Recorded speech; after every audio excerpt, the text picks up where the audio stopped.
and we are looking now at live pictures coming in from Vatican City.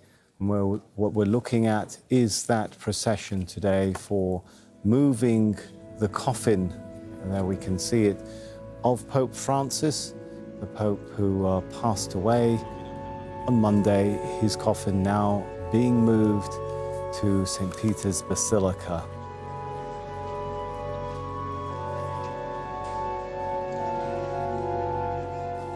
This is obviously a very somber moment for millions of Catholics around the world, and a very difficult moment for many who had gone to St. Peter's Square for the weekend for Easter celebrations and prayer processions, having seen the Pope on Sunday appear to the crowds.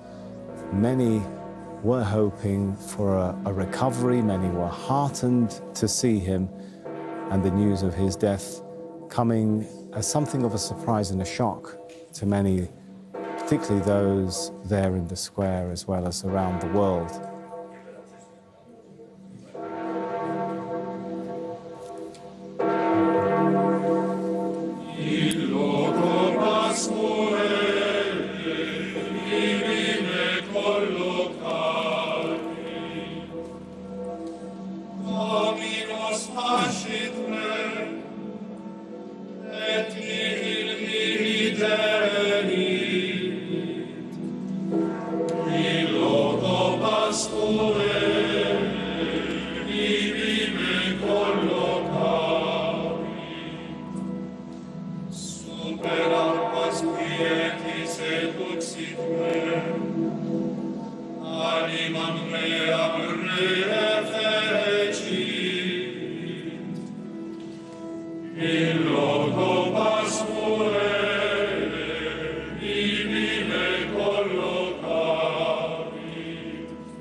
So we're watching the procession there to move the Pope's body to St. Peter's Basilica, where he will lie in state for 3 days, where the public will be allowed in to pay their last respects to a Pope who was remembered for his humility, for his concern for the poor, for his prayers for the peace, and for his stance on issues, sometimes controversial and decisive issues.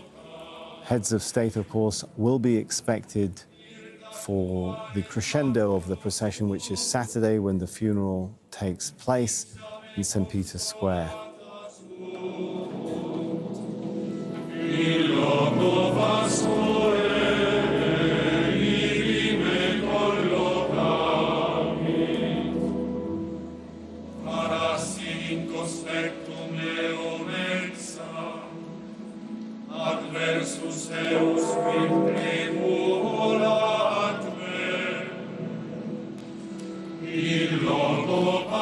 Now, as we see the clergy there moving with the body of the Pope in the coffin, they'll be heading to a basilica which will be kept open until midnight on Wednesday, allowing the faithful to mourn, to come in and view the body.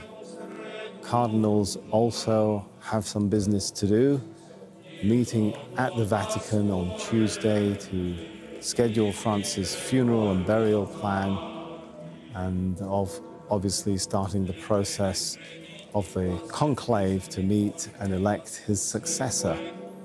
I believe we now have with us our correspondent Jonah Hull. He's standing by for us at the Vatican City. And Jonah, we're seeing this procession. I think they just left the Pope's residence, right? Maybe you can talk us through the pictures we're seeing right now. Well, they've just left the chapel of Santa Marta. Santa Marta is the small chapel that exists within the Vatican residence where Pope Francis himself lived. So it is a chapel that he would have used frequently to pray in. He has lain in it since Tuesday in an open coffin with dignitaries, including the Italian Prime Minister, the Italian President, I beg your pardon, coming to view the coffin, and residents of the Vatican itself. And of course, he's now being moved to the 16th century Basilica of St. Peter's. That's the enormous building you see behind me that dominates St. Peter's Square, where the funeral will take place on Saturday, but also where in a couple of hours' time his body will be placed on the altar, and after another service inside St. Peter's, the central doors will be open to the faithful, the Catholic faithful, who are already filling the square, waiting for the opportunity to file past Pope Francis's body and pay their final respects. They'll be able to do that till midnight on Wednesday and until midnight on Thursday, and then until 7 p.m. on Friday, ahead of the 10 a.m. funeral on Saturday. At the moment, this somber procession taking place, led by cardinals chanting in Latin the great bell of St. Peter's, doling behind me as I speak, as that procession makes its way.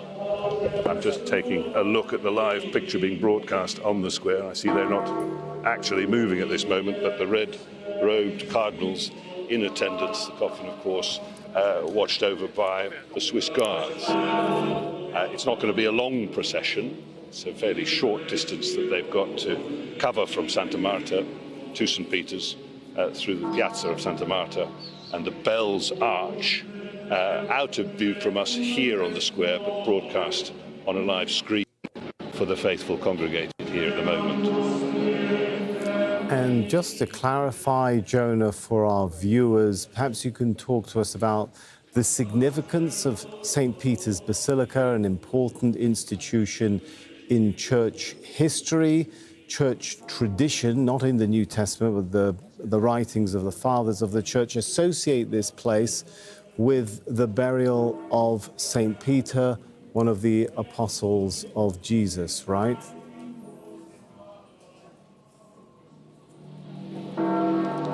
Peter was one of Jesus' apostles, that's right. He traveled from Jerusalem to Rome, where he brought essentially the Catholic Church to Rome. He was considered by devout Catholics to have been the first pope. The seat in which the Pope sits, the chair that he occupies, is known as St. Peter's throne, St. Peter's chair. There's that seat now, of course, vacant after the death of the Pope.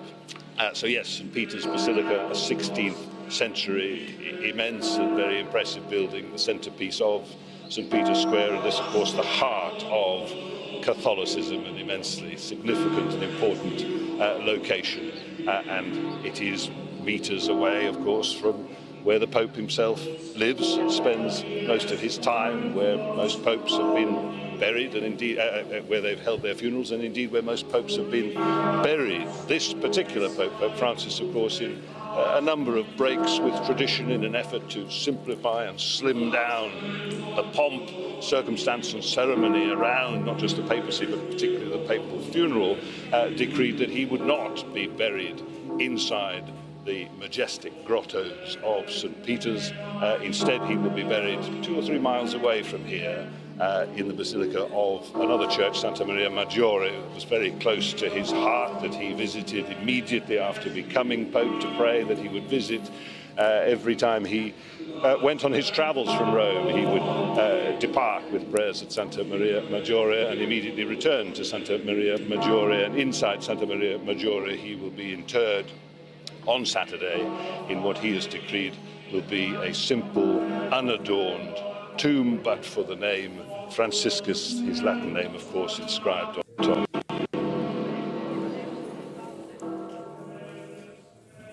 And in what you've mentioned there, I guess, Jonah, is really a sign of how even in death, Pope Francis continues to show his approach to how he approached the questions of tradition, what traditions he upheld, what traditions he reinterpreted, right?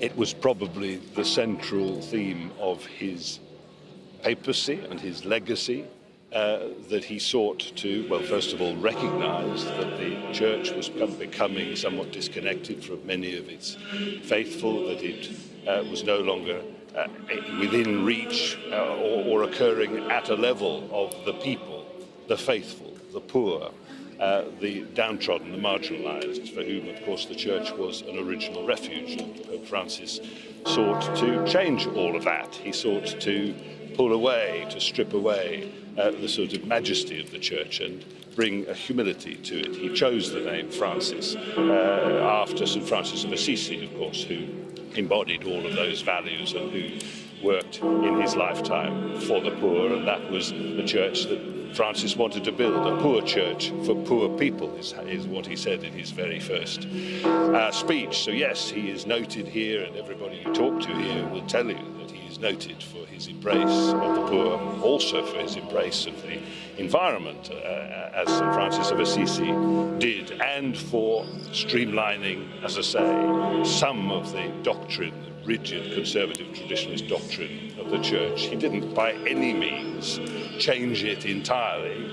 No single pope could begin to do that. Well, begin he did. And one of the questions that will hove into view in the coming days as people start to debate the conclave that must begin in around 2 weeks' time to elect his successor is precisely that, whether where Francis began, his work can continue with a successor pope who is elected in order to do that, another reformer pope, or will there be machinations within the Vatican itself among the cardinals there, for some traditionalists and conservatives not entirely happy with the changes that Francis brought, for them to try and wrest the papacy back and start to undo, or rather not see any more done, to chipping away at the edifices of its conservatism. And as we talk about the process going forward, as we watch the process happening now, do we have any indication, Jonah, and when might we get any indication of what, I don't want to say force, but faction maybe might dominate in the discussions going forward in the conclave to try and come up with a successor for the Pope, whether they are leaning towards the more reformist elements or the more traditional elements? I mean, generally speaking, I'll be honest with you, if you ask that question now, people quite bluntly say it's too soon. We must focus our reflection on Francis himself. However, of course, that subject is very much being discussed behind the scenes. Essentially, the conclave will involve 138 so-called elector cardinals who were chosen and appointed the power of a vote in that conclave, that very secretive process that will take place in the Sistine Chapel. More than 2/3 of those elector cardinals were in fact elected by Francis. Necessarily mean that all of those will vote in the direction of a reformer pope, but it certainly lends some help in that direction. There's no sort of conspiratorial chat about the place, about who might be trying to form factions behind the scenes. That is not something I'm certainly party to. But I think there will be that debate taking place. As I say, Francis was a great unifier in many ways, but he was divisive. He divided opinion in terms of the reforms that he tried to bring about. Not all among the traditionalists, hierarchy and clergy were happy to see reforms like the greater involvement of women in the mechanics, the mechanisms of the church. He wouldn't go so far as to allow them to become deacons and priests, but he did open the door a fraction. He did other things. He allowed divorcees to be blessed in the church and remarried couples to be blessed in the church. These are small incremental changes, but they all open the door. As I say, they chip away at a hitherto impregnable edifice, and that is a threat to conservatism and tradition. So there are bound to be these factions, these machinations taking place. At this point, though, it is important to say that there is no clear front runner to succeed Pope Francis. Not yet. Jonah, I'm just going to take a moment to pause and let viewers take in the sounds and sights that are coming in, as we actually could see there the Pope's body being held in the coffin being transported.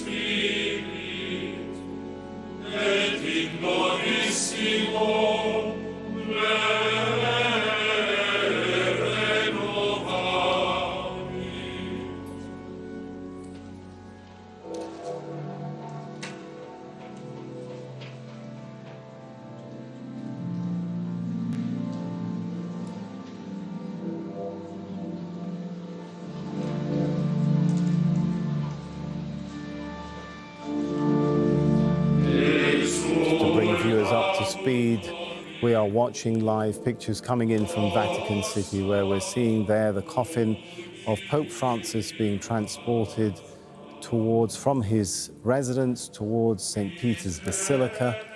We have with us our correspondent, Jonah. He's watching all of this, keeping an eye and analyzing what's happening for us from Vatican City. And Jonah, this moment that we're watching right now on our screens, this is a moment that is very important, not only for the crowds we can see in Vatican City there, but for 1.4 billion Catholics worldwide, right? Talk us through what are the essential messages that the Vatican is sending on this day.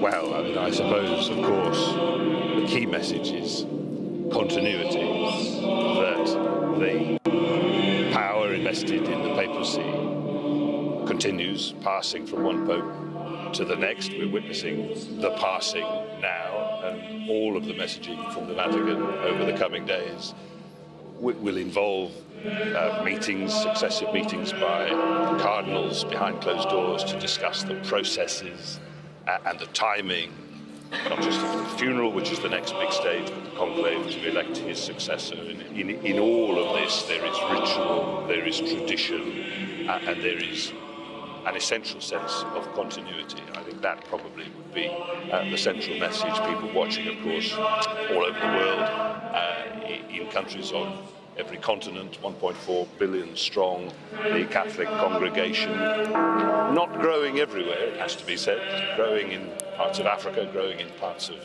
Asia, somewhat stagnant across much of Europe, but nevertheless an enormous global congregation of this very important church, who are all watching, as I say, the passing of a Pope, Pope Francis, and in the immediacy of this very event now, his passing from within the sort of walls of the Vatican into a place where he will be essentially given back to the faithful inside the Basilica of St. Peter's, where over the next 3 days people will be able to go themselves and pay their final respects to a Pope who was really in many ways quite glamorized, a sort of rock star Pope. You've heard that said more than once before, and you saw that on Sunday, Easter Sunday, his final public appearance here, where he received an absolutely raucous rock star style welcome. He got that everywhere he went, to every country he visited. He was much loved, not just among the Catholic community and congregation, but outside Catholicism as well, because, of course, unlike many of his predecessors who held strongly to the great neutrality of this office, he would often break with that tradition, pled constantly for peace. In the wars taking place during his time in office around the world, most recently, of course, and most fervently, he prayed and pled for peace in Ukraine, and, of course, in Gaza, where he maintained a nightly conversation by telephone with the head of the Catholic congregation inside Gaza itself, a man named Jorge. He would phone up every evening at clockwork at the very same time and share words with the Catholic congregation inside Gaza, praying for their health, praying for their safety. He would have really quite mundane conversations with them, asking Jorge what he'd had to eat and whether everybody had enough to eat and whether they were warm enough, and sharing asides, a bit of humour, and just bringing some light to what was an awful situation for them. So he was a man, a pope, who was taken in not just Catholics, but by many, many people outside the Catholic community as well. And Jonah, we're watching these pictures now where the body is being transported towards St. Peter's Basilica. We understand once the coffin reaches its place there, there'll be a religious procession. Talk us through what happens in that procession. I'm looking at the same pictures you are. And I think that is the procession that is delivering the body from Santa Marta, the chapel inside the Vatican residence, to St. Peter's Basilica. It's a very short distance. It shortly will enter the Basilica itself and be placed on top of the altar inside the Basilica of St. Peter's. As I said a little earlier, you may have caught it, another one of several breaks with tradition, that his body will be placed on the altar facing the pews, where previously the body of the Pope would sit on a raised plinth, a much more sort of grand spectacle, another gesture of this towards the humility of Pope Francis and his desire not to be idolized in death. So the tradition of the funeral slightly slimmed down somewhat, scaled down by his own decree last year, in fact, to that end. So he will be placed on the altar. Then there will be a service, a religious service inside St. Peter's over the next hour or two, I think, before the central doors of St. Peter's will be open to the faithful who are gathered outside in ever greater numbers now, waiting for the opportunity over the next 3 days to file past and pay their final respects to Pope Francis.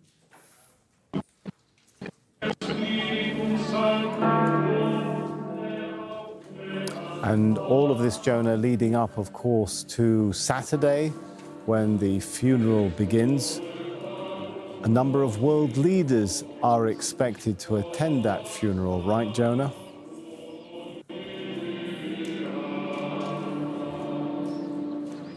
Yes, that's right. Underway for the funeral, 10 a.m. on Saturday. That's taking place. Tens of thousands of people will fill the square behind me.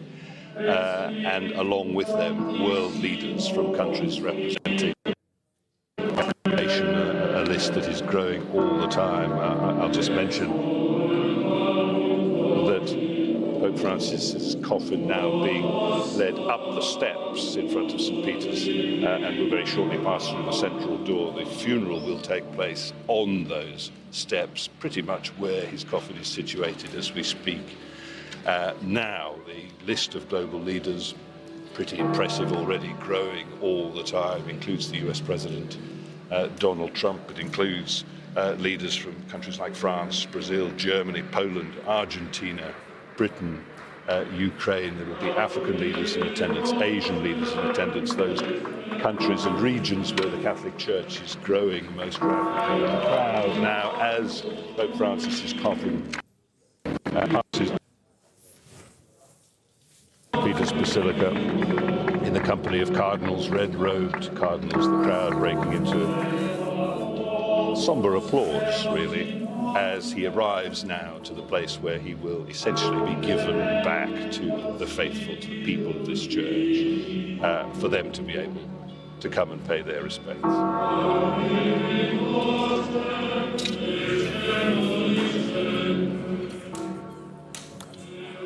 We're watching these moments now. We understand the coffin is entering now the Basilica of St. Peter. This is an important moment for many Catholics around the world, or on the verge of entering, I think, there. All of this coming after the death of the Pope, of course, on Monday. A Pope who was remembered, as Jonah Hull said, for the humility of his style and his message often reaching out to the poor. And Jonah, as you were talking about the funeral on Saturday, the message of the Pope often was at odds with some of the policies of those world leaders, especially when it comes to some of the issues of inclusivity and treatment of migrants.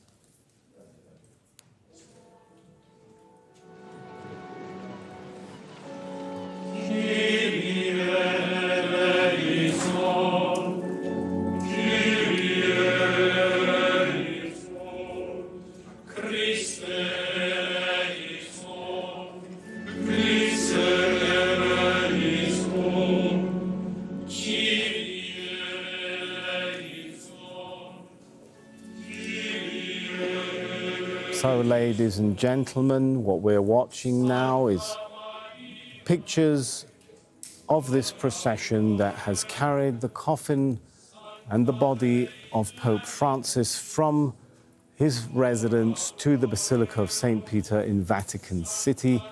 There will be, we understand, a religious service, and all of this building up towards the funeral of the Pope on Saturday.